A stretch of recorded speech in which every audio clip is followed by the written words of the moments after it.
नमस्कार, खबरों की खबर में आपका स्वागत है। मध्य प्रदेश की राजनीति में एक भूचाल आया हुआ है और इससे कांग्रेस इतनी घबरा गई है, इतनी डरी हुई है हार के डर से कि अब गुंडागर्दी पर उतर आई है। माधवराज सिंधिया के बेटे ज्योतिरादित्य सिंधिया के भाजपा में जाने के बाद कांग्रेस उनसे इतनी चिढ़ी हुई है कि अब सिंधिया के समर्थक जो विधायक हैं, जो पूर्व विधायक कहा जा सकता है क्योंकि ये लोग सिंधिया के साथ भारतीय जनता पार्टी में शामिल हुए थे, अब उनको धमकियां दी जा रही है, उनके ऊपर हमले कराए जा रहे हैं। ये राजनीति जो बदली है कांग्रेस की मध्य प्रदेश में, उसके पीछे सबसे बड़ा कारण सिंधिया का भय है। क्योंकि सबसे पहले जब सिंधिया भारतीय जनता पार्टी ज्वाइन किए तो उसी समय से जो कमलनाथ और दिग्विजय सिंह की जोड़ी थी, इन लोगों ने मध्य प्रदेश के अंदर सिंधिया को अपमानित करने की कोशिश शुरू कर दी थी। इन लोगों को लगने लगा कि किसी तरह से सिंधिया को इतना अपमानित किया जाए ताकि मध्य प्रदेश के अंदर उनको ऐसा लगने लगे कि हमने भारतीय जनता पार्टी ज्वाइन करके यानी कांग्रेस को छोड़ के गलती कर दी है। लेकिन उनकी जो ये साजिश थी वो कामयाब नहीं हुई। सिंधिया बिल्कुल अपने तरह से जवाब देते रहे और वो आगे कांग्रेस को कमज़ोर करने की तैयारी में जुटे रहे। उन्होंने चुनाव जो होने वाला है, उपचुनाव 24 सीटों पर जो किया जाने वाला है, और उस चुनाव की तैयारी में सिंधिया लगे रहे। अपने समर्थक विधायकों के साथ वो डटे हुए हैं और चुनाव के प्रचार करवा रहे हैं। लेकिन इस बीच ये बहुत ही खतरनाक और घटिया राजनीति देखने को मिली कांग्रेस की, जब सिंधिया के समर्थक एक पूर्व विधायक के ऊपर हमला करवाया गया और उन्होंने बताया जो बातें कही है वो कांग्रेस की साजिश की बू उसमें आती है। उन्होंने कांग्रेस के ऊपर आरोप लगाया कि कांग्रेस के नेता उनको मारने की साजिश कर रहे हैं। ये धमकी जो दी जा रही है सिंधिया के समर्थक जो पूर्व विधायक हैं उनको, वो इसलिए दी जा रही है क्योंकि मध्य प्रदेश में कांग्रेस की स्थिति बिल्कुल ही कमज़ोर हो चुकी है। अब कांग्रेस को लगने लगा है कि मध्य प्रदेश से उनका पत्ता साफ होने वाला है और उसके साथ साथ उनको, कांग्रेस के नेताओं को लगने लगा है कि सिंधिया ने जो खेल शुरू की है उसका अंत अभी नहीं हुआ है। अभी कांग्रेस के कई दूसरे नेताओं को सिंधिया तोड़ कर ले जाएंगे और यही कारण है कि कांग्रेस अब धमकी देने लगी है। कांग्रेस गुंडागर्दी की राजनीति पर उतर आई है। दिग्विजय सिंह और कमलनाथ की ये जोड़ी सिंधिया से तो बदला ले ही रहे हैं, लेकिन उसके साथ साथ जैसी प्रवृत्ति ये दिखा रहे हैं उसमें तो यही लगता है कि ये अब राहुल गांधी और सोनिया गांधी से ही बदला ले रहे हैं। राहुल गांधी और सोनिया गांधी जिस तरह से इस बीच सिंधिया के जाने के बाद जब भाजपा में चले गए सिंधिया, उसके बाद दिग्विजय सिंह और कमलनाथ दोनों को थोड़ा दरकिनार करना शुरू कर दिए। उसके बाद से ये दोनों जो हैं वो किसी भी तरह से मध्य प्रदेश में होने वाले 24 सीटों पर उपचुनाव जो होने वाले हैं उसमें जीत की कोशिश में लगे हुए हैं कि कम से कम 24 में से 15 सीटें कांग्रेस के पास आ जाए। लेकिन ऐसा संभव है नहीं, क्योंकि जो स्थितियां दिखाई पड़ रही है उससे लग रहा है कि कांग्रेस को अपने कार्यकर्ताओं और अपनी स्ट्रेटजी पर अब भरोसा रहा नहीं है।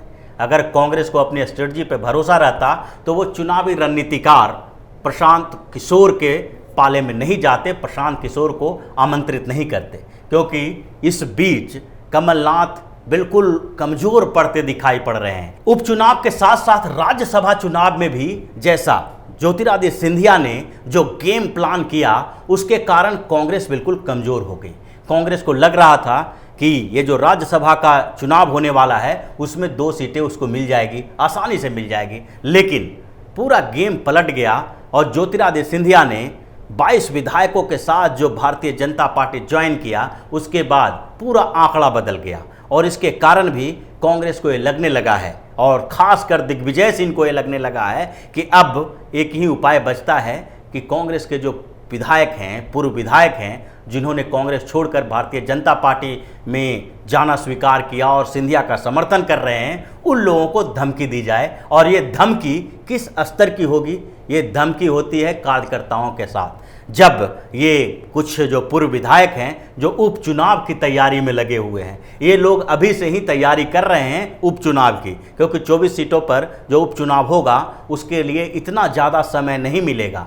कोरोना के समय में पब्लिक एक्टिविटी कम हो गई है, अभी हर जगह जा नहीं सकते, मिल नहीं सकते, पब्लिक मीटिंग नहीं कर सकते। तो ऐसी स्थिति में वो धीरे धीरे लोगों से जुड़ने की कोशिश में लगे हुए हैं, कुछ वर्चुअल मीटिंग कर रहे हैं, वर्चुअल रैली कर रहे हैं। और ऐसे में जो कांग्रेस के कार्यकर्ताओं को उसके लिए उकसाया जा रहा है कि जहां भी ये विधायक, जो पूर्व विधायक हैं, वो दिखें, उनको अपमानित करो, उनके ऊपर पत्थरबाजी करो, उनको मारो। ऐसा ही कुछ किया गया सिंधिया के समर्थक और ग्वालियर पूर्व के विधायक मुन्ना लाल गोयल के साथ। मुन्ना लाल गोयल भी सिंधिया के साथ ही कांग्रेस छोड़कर भारतीय जनता पार्टी में आए थे और सिंधिया के करीबी नेता माने जाते हैं, क्योंकि ज्योतिरादित्य सिंधिया का जो ग्वालियर का क्षेत्र है उसके ऊपर जो उनका जो सबसे ज़्यादा प्रभाव है, उस प्रभाव वाले क्षेत्रों में से एक क्षेत्र है ग्वालियर पूर्व। और उसके विधायक जो हैं मुन्ना लाल गोयल, वो उनके सबसे करीबी नेताओं में से, सबसे करीबी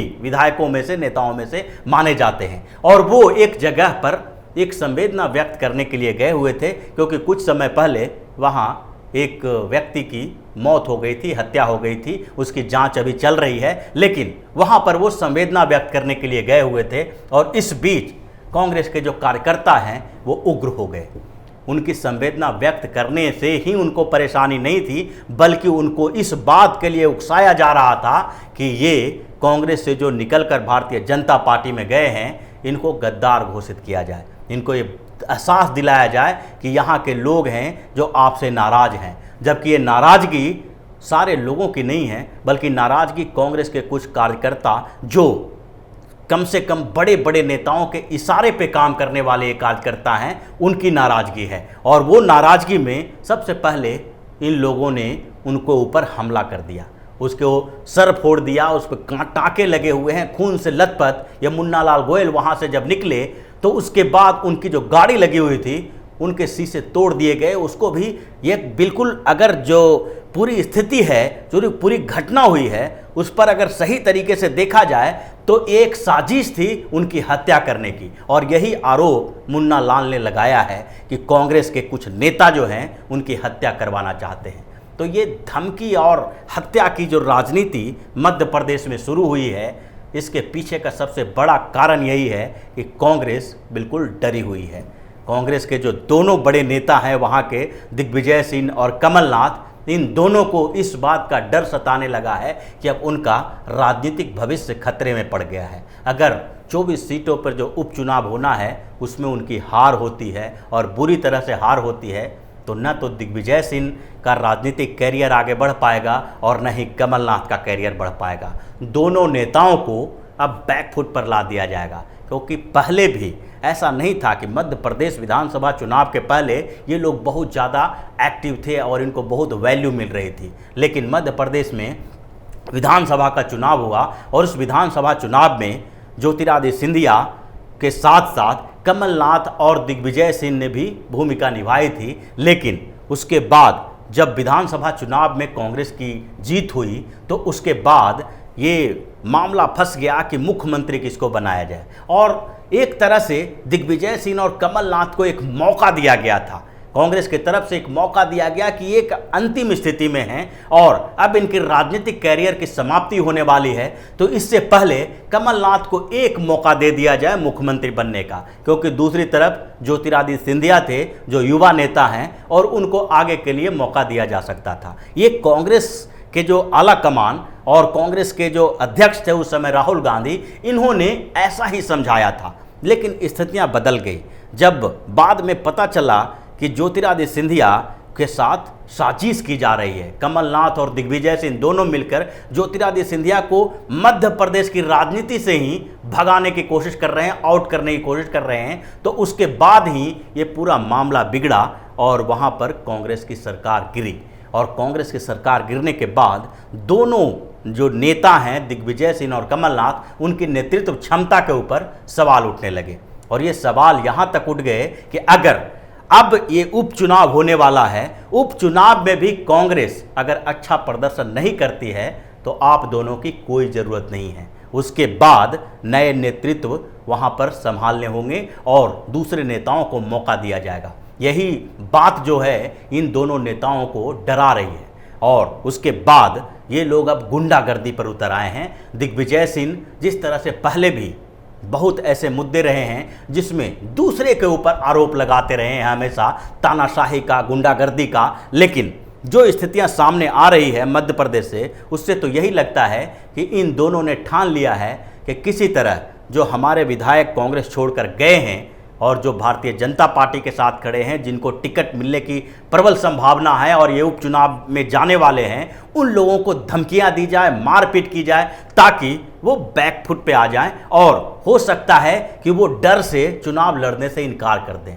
ये पूरी राजनीति जो वहाँ के चल रही है इन लोगों की, वो इसीलिए है क्योंकि सिंधिया बाद में जब उपचुनाव खत्म हो जाएगा तो आगे की तैयारी करेंगे और ये मध्य प्रदेश की नहीं बल्कि दूसरे स्टेट के जो यूथ लीडर हैं कांग्रेस के, जो राहुल गांधी के नेतृत्व से जो परेशान हैं और जिनके लग रहा है कि कांग्रेस में अब उनका भविष्य सुरक्षित नहीं है, उन लोगों को साथ में लाने की कवायद शुरू करेंगे। और इसी बात के डर से ऐसा किया जा रहा है कि किसी तरह से डरा धमका के, गुंडागर्दी करके कहीं न कहीं से उपचुनाव में हार हो भारतीय जनता पार्टी की, ताकि सिंधिया का कद भारतीय जनता पार्टी में भी कम हो। लेकिन दिग्विजय सिंह और कमलनाथ की इस जोड़ी की साजिश कभी कामयाब नहीं होगी और स्थितियां जो अभी दिखाई पड़ रही है उसमें तो यही लग रहा है कि जिस तरह से राज्यसभा चुनाव में कांग्रेस की किरकिरी हुई है और अब 2 सीट से 1 सीट पर आ गई है और दिग्विजय सिंह की अपनी ही सीट सुरक्षित दिखाई नहीं पड़ रही है, क्योंकि फूल सिंह बैरिया के पक्ष में समर्थन मिल रहे हैं, उनके ही जो दूसरे कैंडिडेट कांग्रेस के हैं उनके समर्थन में। तो ऐसे में लग नहीं रहा है कि राज्यसभा के बाद होने वाले उपचुनाव जो विधानसभा के हैं उसमें कांग्रेस किसी भी तरह से अच्छा प्रदर्शन कर पाएगी। तो इसी तरह की खबरों के साथ फिर से हाजिर होंगे, तब तक के लिए बने रहिए हमारे साथ और देते रहिए हमें सहयोग, ताकि इसी तरह की खबर हम आपके लिए लाते रहें। धन्यवाद।